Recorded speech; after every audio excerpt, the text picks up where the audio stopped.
In the headlines, condemnation over killing of 2-year-old boy in Delta as NDLEA begins investigation. President Tinubu arrives Nairobi for AU summit. Serap gives Akpabio Abbas 7 days to drop plan to spend 110 billion naira on bulletproof cars, others. And on the foreign scene, many dead in South Korea as flash floods trap 15 vehicles in tunnel. Hello and welcome to Trust TV News Update. I'm Aisha Salihu. Many thanks for joining us at this hour.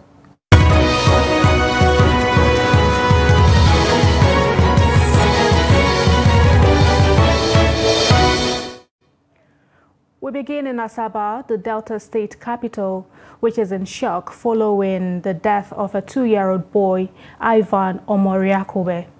He was said to have been hit by a stray bullet by officers of National Drug Law Enforcement Agency during a raid along Okpanam Road in Asaba.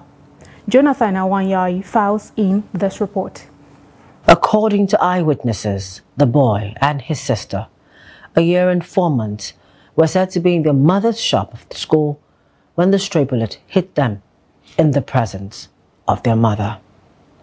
They were rushed to the Federal Medical Center, Asaba, when Ivan died and his sister is responding to treatment after surgery in the eye. I just want to know where they are coming from. That is just it. There's nothing much. So when I go to Asaba, they now stopped. I now pulled over. I now also stopped. They now came to meet me and said, okay, what happened? I said, I was trying to explain to you guys just now. This guy was conking gun and tried to drag the phone from me. What happened? I said, you people have killed my son. Then I said, they don't make calls. They said, their commander said I should follow them and come. And I said, yeah, let's go. That's just what I want. Now go to Ogashiko, where their head office is, to the theater. Now give me, I think about 6 hours or so. The consultant now said he should call me. Then I called me. He told me that the boy could not make it because the injury was much. Affected the kidney, it affected the testes and everything. And the back was open, very big. But for the front, it was small, but it was very big. And so there's nothing. They tried. The guy was actually wanting to be alive. But they even tried from around 6-5 to around 11-12. They just entered into the shop. They made me sit in. Then they sat with me. Started telling me what happened at school and all. Then I gave them snacks. It wasn't up to 10 minutes. I heard an explosion. Just beside me. I don't know. My son was standing in front of me. I heard an explosion, and before you know it, I saw my son on the floor. Then it seems it is time we were kind of watching that. I quickly held him, put my hands on that particular area. Then I was wondering what. I didn't just know. I was just shouting, what is this? Where is this from? It's about 4:30 to 4 to 5. We heard a very sharp noise outside, so we were wondering where is this kind of noise coming from, but we didn't suspect anything, though we saw some NDLA guys with their patrol. They were patrolling around looking for some guys to capture. Do you understand? So at some point we had a very disturbing noise from our neighbor upstairs. So she was shouting for help. So we had to rush outside to know why she's shouting. We went outside and she was carrying her 2 babies with her hand. So she was calling for help and trying to call her husband to come. Though before then, all of them were soaked with blood, both the child and the lady. Meanwhile, the governor of Delta State, through his chief press secretary, Festus Ahon, condemned the incident. He condoles with the family of the victims and called on the NDLEA and the police to investigate circumstances surrounding the death of the young boy and injury to his sister, with a view to bringing the culprits to book and avoiding future occurrence. President Bola Tinubu have arrived Nairobi, Kenya, after he departed the country. He will participate in the 5th mid-year coordination meeting of the African Union, the regional economic communities, the regional mechanisms, and the African Union member states. President Tinubu is attending the meeting both as Nigerian leader as well as the new chairman of ECOWAS, one of the 8 regional economic communities. He is expected to present a report on the status of regional integration in ECOWAS, highlighting actions carried out during the period under review by ECOWAS institutions, member states, and the private sector and other stakeholders to deepen integration through trade, free movement of persons, investment promotion, infrastructure development, peace, security, and stability. The meeting, with the theme Acceleration of African Continental Free Trade Area Implementation, brings together the Bureau of the AU Assembly, comprising the heads of state and government from Comoros, Botswana, Burundi, and Senegal, as well as the leaders of the 8 regional economic communities.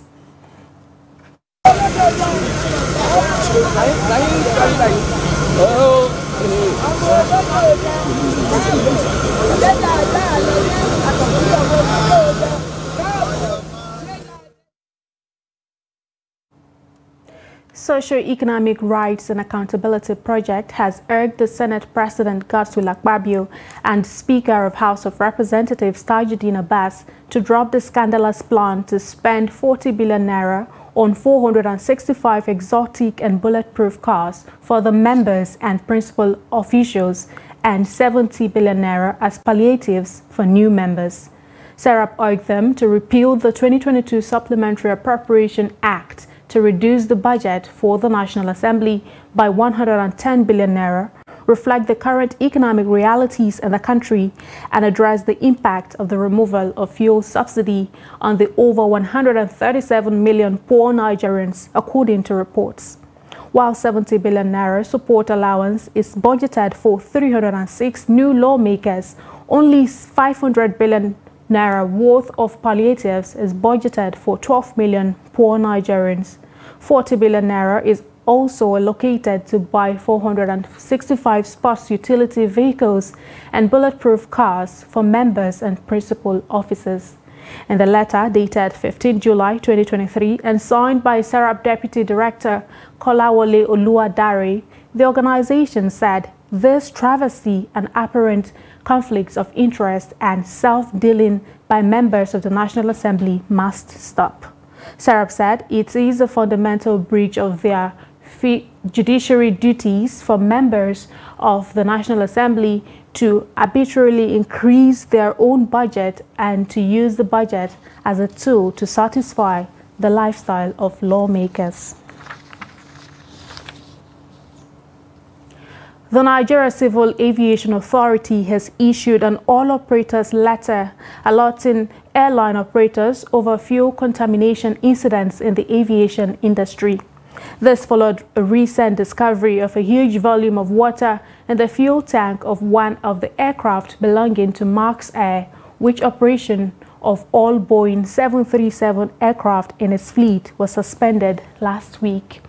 After the discovery, which grounded the Max aircraft, the NCAA dispatched a team of investigators to Lagos, Kano, and Abuja, where the airline had refueled prior to the incident.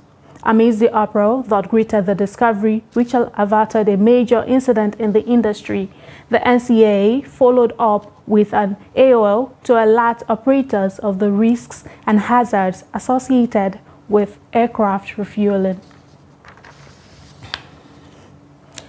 The Railway Property Management Company Limited said it had begun a property and tenant audit to fish out and recover all illegally occupied railway lands nationwide. Addressing journalists after inspecting NRC lands and properties in Gombe State, the managing director of RMPC, Timothy Zalanga, said the exercise was aimed at auditing land to ascertain the number of properties and tenants under its purview for effective management. He said a task force had been set up by the management of the company to carry out a nationwide audit to recover lands whose records were lost over the years. Regulation and effective control of distribution of fake drugs in Nigeria will require a new strategy. Residents of Bauchi State said this during an interview with Trust TV against the backdrop of reliance on NAFDAC registration number in checking fake drugs. Adamu Imam reports. Many Nigerians believe that prescribed drugs that carry NAFDAC registration number are undoubtedly genuine and authentic, ready for use by patients. Idris Rabiu and Audley Francis expressed their views on the issue bordering on relying on NAFDAC registration number in checking distribution of fake and substandard drugs. We have the Standard Organization of Nigeria. So they have their own way. While NAFDAC is taking care of the policy of our drug administration, control, and other aspects, then the Standard Organization is making sure that that drug is conform, or that consumable item is conform with the actual quality, and the production has to make sure that it has been produced in a hygienic environment with an authentic laboratory. If they make it very bold, like a brand name, well, it's going to bring an awareness to some persons to begin to look at it too. But my concern is, most of these rural areas, they don't know about these things. Truly, they don't know about it. Even myself, it takes me some time to know, this is supposed to have a expiring date, and I flip over to see. But in terms of drugs, of course, you agree with me, all drugs, their own usually is very tiny at the back, and which is not visible. And some of them say, you will see a NAFDAC number, you don't even know the meaning. Nowhere to even test it to know if truly this one is there. Yes, I can see a NAFDAC number, and I don't know how true. People can just forge it. You agree with me? Somebody can forge it. And do you have any platform to who will give us that technology or phone to go and check if this one is truly part of NAFDAC number? There are a lot of problems about this NAFDAC number thing. However, on self-medication, the respondents expressed different opinion on factors responsible for that. At times, it's not an issue of cost. We just have our own belief. For example, Marlon Tonko has headache. He took Sadress. And when you tell him you are having headache, he will just tell you, me, I used Sadress yesterday, and you also use it. So at times, it's not the cost of medication. Sometimes it's lack of awareness that is making people to the self-medication, because most people doesn't know the disadvantage of it. And some people are even scared of even going there to get those prescriptions, because it will scare you to even go and start getting those drugs. The better still, they will take self-medication. I could remember when I was growing up, my grandparents I stayed with, as soon as he complained about body pains, those days it's chloroquine. They will give you chloroquine to give you. That's because they are afraid to go to the doctor to get prescription. Of course, doctor will not only give you chloroquine as prescription. He can give you many things. So those are not many drugs there that are afraid. So we end up buying chloroquine that is cheaper. Pharmacist Ibrahim Gamawa gives an insight into the fight against distribution of fake drugs. To read by every literate person, I should say that. So it is important that everyone should check the drug they are taking to ensure that the NAFDAC has undergone thorough checking on that particular drug. Gamawa noted that only ignorant people of those that are eager that fails to check the authenticity of prescribed drugs by a physician before usage. Ademi Imam, Trust TV News, Bauchi. Now, still in line with clamping down fake drugs, its distribution in Nigeria is giving many Lagos residents sleepless nights. They say drugs that are meant to be seen in hospitals and pharmacy stores are now seen everywhere, even with petty traders by the roadsides. The report. Some people are scared to visit hospitals whenever they are sick because of the financial situation. Some rely so much on pharmacists and roadside drug sellers. Some pharmacists in Lagos said they only give drugs to patients based on doctor's prescription. Chidera Eze, a pharmacist, said that all drugs displayed in the store have NAFDAC registration, as they're all gotten directly from manufacturers. Ngozi Nwabo speaks on how they discard expired drugs. Drugs, they are all effective. I will get it directly from company and they are all okay.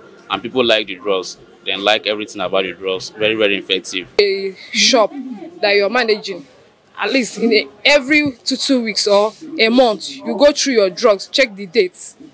It's very compulsory to check your dates to avoid giving somebody expired drugs. The roadside drug sellers often buy drugs directly from pharmacies who sell wholesale.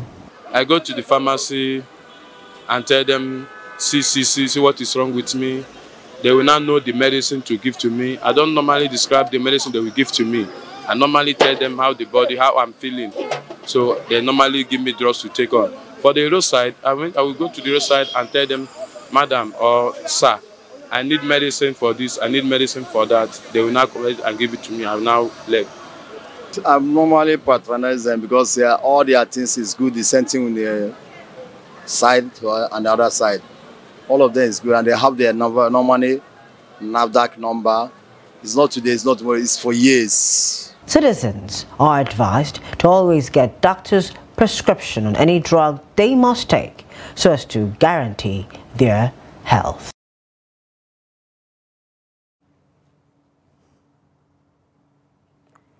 As part of measures put in place to cushion the effect of the removal of fuel subsidy by the federal government, the Imo State government has increased minimum wage of workers in the state to 40,000 naira. Addressing the strategic stakeholders meeting in Owerri, the Imo State capital, on Saturday, Governor Hope Uzodimma also disclosed that his government will make available 5 billion naira soft loan for farmers to enhance their productivity.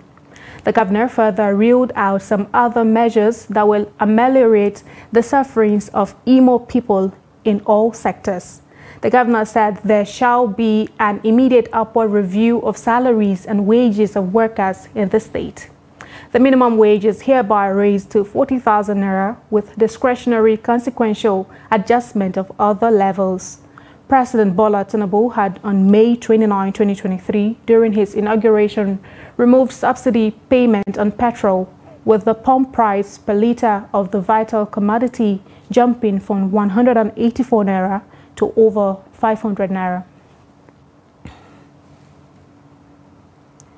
You're watching the news update on Trust TV, coming up after the break. We'll take a look at attraction of motor mechanics to car Indomie.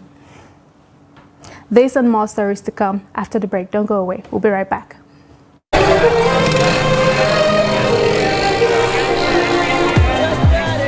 Welcome to Trust TV, where we document the Nigerian story. Our programming showcases the rich culture and diversity of Nigeria. We strive to amplify the voices that make our nation unique. Our programming is designed to take you on a journey through the different tastes of entertainment in our country. We showcase the best of Nigerian culture, from traditional craft to cutting-edge technology. Our team of expert journalists are dedicated to unveiling the intricacies of our culture and telling the untold stories that binds us all. And let's not forget the food. Nigeria has diverse and flavorful cuisines, some of the favorites to millions across the world. What is Nigeria without its people, their passions and their talent? Trust TV is not just a channel, it's a platform that brings you closer to everything that makes Nigeria great. Trust TV, documenting the Nigerian story.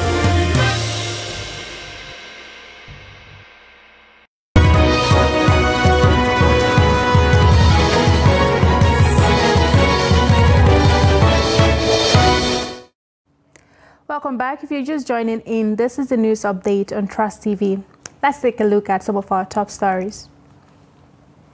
We told you that condemnation over killing of 2-year-old boy in Delta as NDLEA begins investigation. President Tinubu arrives Nairobi for AU summit.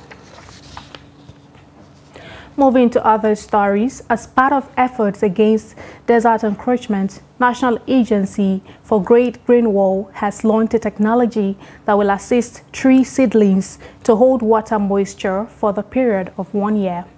The technology was introduced to encourage and promote tree planting campaign, especially in arid and semi-arid regions. Abdullahi Yamadi tells us more on this. 150 kilometers shelter belts, 150 kilometers woodlots, and 200 hectares orchards were developed across the frontline local governments in Katsina State. The National Agency for Great Green Wall is planting trees in Zango, Daura, Sandamu, Bauri, Mayadua, Kaita, Jibia, Kusada, Katsina, Rimi, and Batagara local government areas. In large-scale restoration, we are able to cover about 115 hectares of land. That is a degraded land. We reach in there, we recover it, we reclaim it back to where it is before. So apart from that, there is what we call community activities. When we go into the community, we provide them with things that will help them in alleviating away poverty. But you cannot live in an environment that cannot sustain you. But in another way, we came amid the environment. So our own is to sustain the environment. The agency had demonstrated the new technology at Katsina Emas Palace, schools, and other public places to mitigate desertification. At Nagogo Primary School, some economic trees were planted and trained pupils on how to plant and nurture tree seedlings to maturity. Great Green Wall is also concerned about inadequate sensitization among Katsina residents on the importance of planting trees. That is how you're going to make it. This is the section where excess water will be dripping out. This is a cover of the reservoir. Once you put this, then you pour water. This water that we put in here, next year, God's willing, if we're here, you see the water in here. Whether it rains or not, that is how the system is. So once you put this, you don't need to add any water, you don't need to water it, you don't need to do anything. Experts suggest massive tree planting campaign to mitigate environmental degradation and promote afforestation in Nigeria. Abdullahi Ismayamadi, Trust Television News, Katsina. Vehicles are subject to wear and tear due to constant use, and this is where motor technicians and mechanics come in. It is sometimes risky to leave vehicles with these technicians without supervision because often they end up worse than when they are taken for repairs. Jimmy Azande reports from Makurdi. Car owners in Makurdi told Trust TV that it is not safe to leave one's car with a mechanic unattended to. The reason is that most technicians sometimes remove vehicle parts, especially the catalytic converter, also known as Indomie. That is why sometimes it is good for you to sit there and monitor what they are doing, because sometimes they may be going where they don't supposed to go. So you are the one to correct them. Yes, in the places that there are some mechanics that they are not mechanics, they are criminals. In the sense that if you give them your car, sometimes we have several cases of catalysts being removed in the car.